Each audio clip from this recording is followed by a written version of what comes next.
Germaniyadagi o'zbeklar orasida eng trendga aylanayotgan, eng mashhur bo'layotgan 3 ta biznes.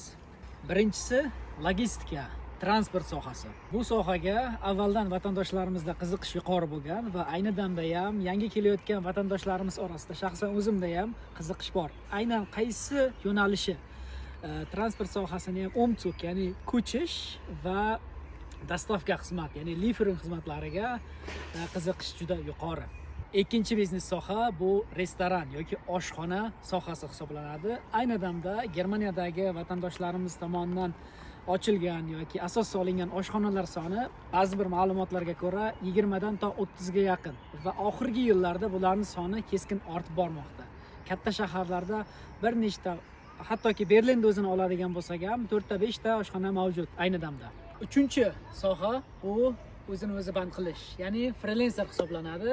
Siz o'zingizni o'zingiz band qilsangiz, katta korxonalar bilan Germaniyada shartnoma qilasiz va o'sha shartnoma asosida ma'lum bir summa evaziga ishlaysiz. Ya'ni siz o'zingiz uchun mustaqil tarzda ishchi sifatida borasiz.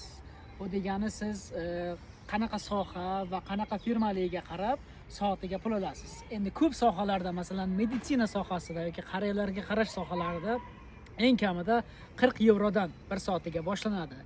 IT sohalarida 30-40 yevrodan kamida yoki pedagogika sohalarida, o'qituvchilik sohalarida 42 yevrodan.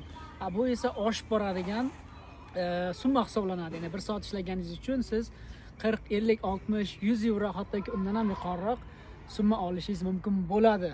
Ayni damda o'zini o'zi band qilgan vatandoshlarimiz soni ancha yuqori. Bu yuqoridagi aytib o'tilgan bizneslarni shaxsan o'zingiz ochishingiz uchun sizda cheklanmagan viza turi bo'lishi kerak yoki siz nemis fuqaroligini olgan bo'lishingiz kerak. Ko'p holatlarda albatta qoidadan mustasno holatlar ham bor, lekin aksariyati unbefristete Aufenthaltstitel deydi, ya'ni cheklanmagan statusga ega bo'lgan vakillarga yoki odamlarga beriladi.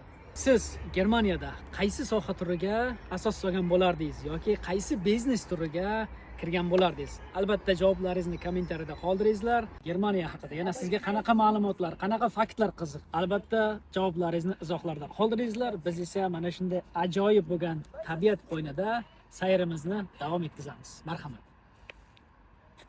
O'rdaklarni qaraymiz. O'rdaklar ham maza qilib, bilmayman, o'tirishibdimi, suzishyaptimi, nimadir qilyapti.